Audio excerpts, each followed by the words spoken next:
Alright, don't forget you are still on to the Next Africa series with Ayodele Adebayo. People call me Mr. Ideation by the reason of what I do, anyway, like I mentioned earlier. Now, I have spent the last few days in deep meditation on the current realities of the world, the threats, the opportunities, and the required actions, according to COVID-19. Now, I have realized that when times happen, that they happen for a reason. And of course, this reason is not always popular. Now, the reason is always hidden, and only those who have mastered the ability to see beyond their reach would be able to discover. And of course, that times have opportunities bound within. And it will take the restlessness of the concerned to unleash all that is hidden within times. Now, so which means that to such a time like this, we would not assume that all we need to know is what is happening. Because within what is happening, of course, are plans, there are intentions, there are reasonings, there are processes, and there are outcomes. And of course, they are not actually laid bare on the surface. Yes, I mean, they are insignificant and they are mostly unattended to because their awareness did not happen. Now, because their awareness did not happen, so there is no heart search, there is no longing, there's no curiosity to know or to dig deeper, to query further, of what is happening, and which is very, very, pathetic, and so many times it doesn't really help in order for us to be able to know exactly what is meant to happen even within what is happening. And also, since it has become our template to judge what is seen or what we are made to see, so we have not, we have lost often the touch we need to have with what is not seen. I don't know if you get what I'm trying to say.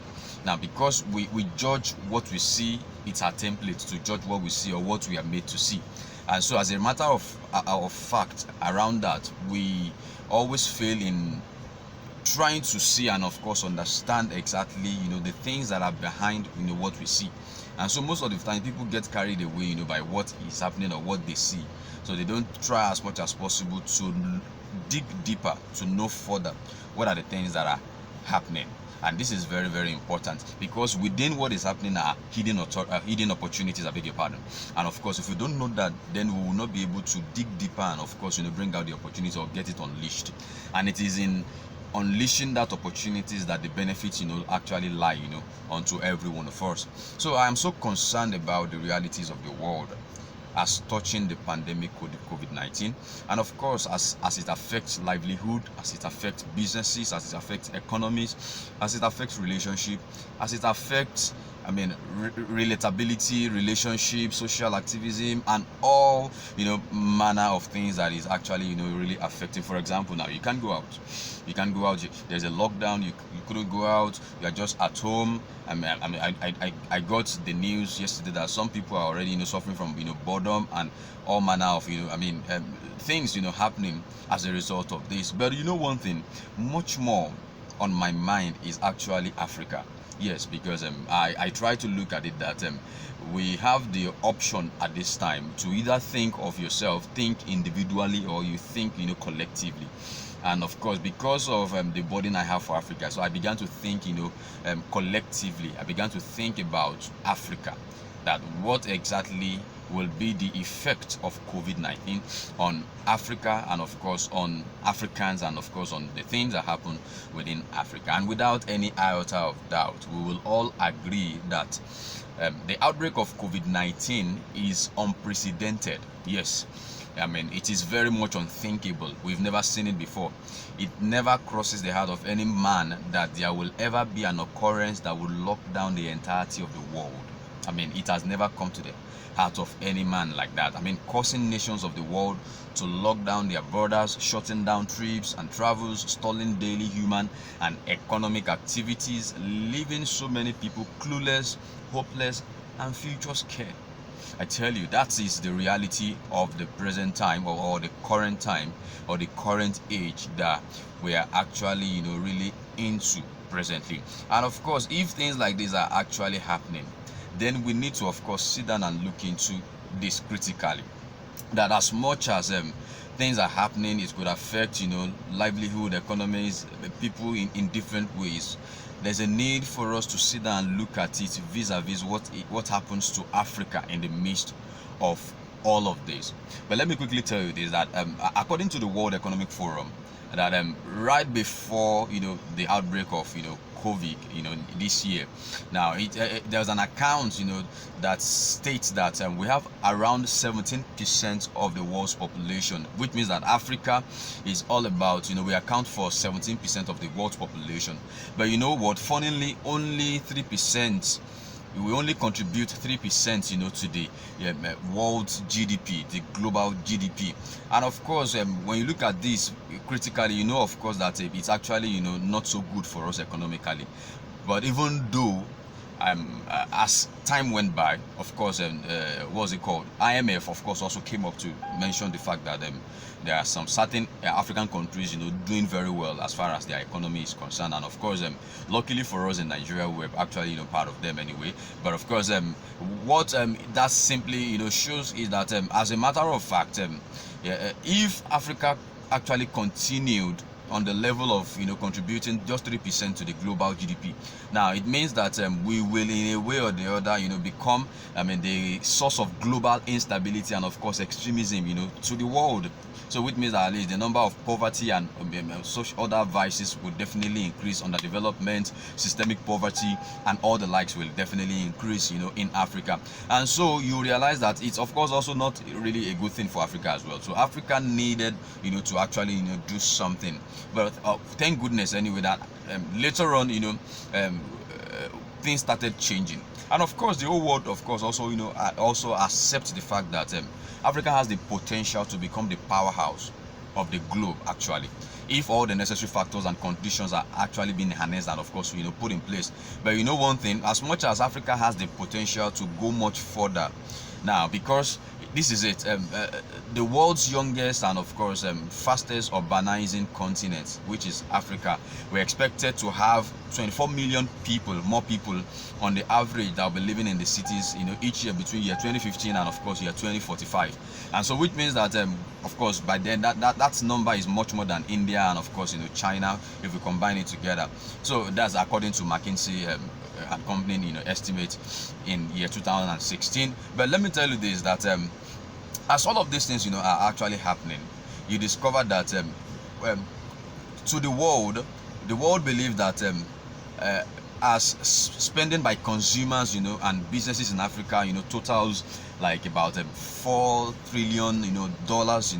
Household consumption is also expected to grow by 3.8% annually, and which means that till 2025. So which means that we should be able to reach household consumption should be able to reach like 2.1 trillion dollars as at that time. And of course business spending should of course also grow from 2.6 trillion dollars from 2015 to 3.5 trillion dollars in 2025, and we're still in the year 2020. All right, so what does this really actually mean? So it just simply means that if Africa's economy could actually have had the opportunity to continue from the level it was right at the early stage of this year, without any obstruction, there are speculations that definitely that we would have actually increased the GDP of the world as well. So which means that things would have actually been improved. There would have been an improvement. And of course also talking about the power of spending, consumer spending within the economy. I'm going somewhere now. All I'm trying to show you is that as at this year, early this year, that Africa's economic growth has actually moving to like 3.4% thereabout, and of course it's speculated to reach about 3.9% of course in year 2020, then of course to also proceed to like about 4.1% in year 2021. But of course the unexpected, the unprecedented happened. What we're now actually really thinking of happened. And so because it happened, it's actually stalling so many opportunities that could bring Africa, to the next level within the world. So as a matter of fact, let's look at this. What is happening presently, as far as COVID-19 is concerned, to the world, and of course, to Africa, is something that we have actually not really seen before, like I said earlier. And it's of course, something, it falls within, of course, within a theory that was actually, propounded sometimes ago, the theory called the Black Swan. And of course, what it actually really means is that, okay, there's a story behind the Black Swan, the Black Swan theory. I beg your pardon, with pronunciations anyway.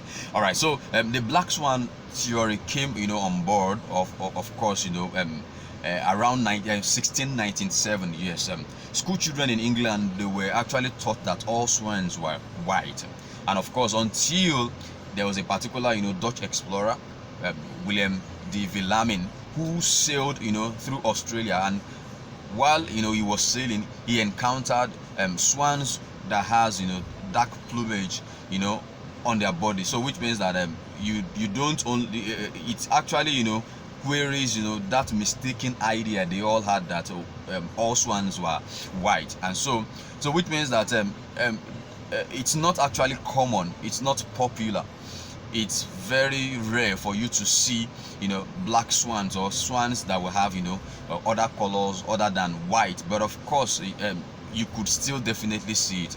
And so that theory, of course, when you bring it down to what is happening presently, you realize that though it's actually a metaphor anyway, and you realize that what is happening presently, we could actually call it the black swan. And of course, when the black swan happens, now there are about three different properties that surrounds this theory. Number one is that there will be rarity of events, so which means that the events will be event that will happen, or events that are tied to this theory are events that happens by surprise. They are not things that happen they are not popular. They happen only maybe once in a while. And of course, when things like that happen, because they are not anticipated, most often it is recorded that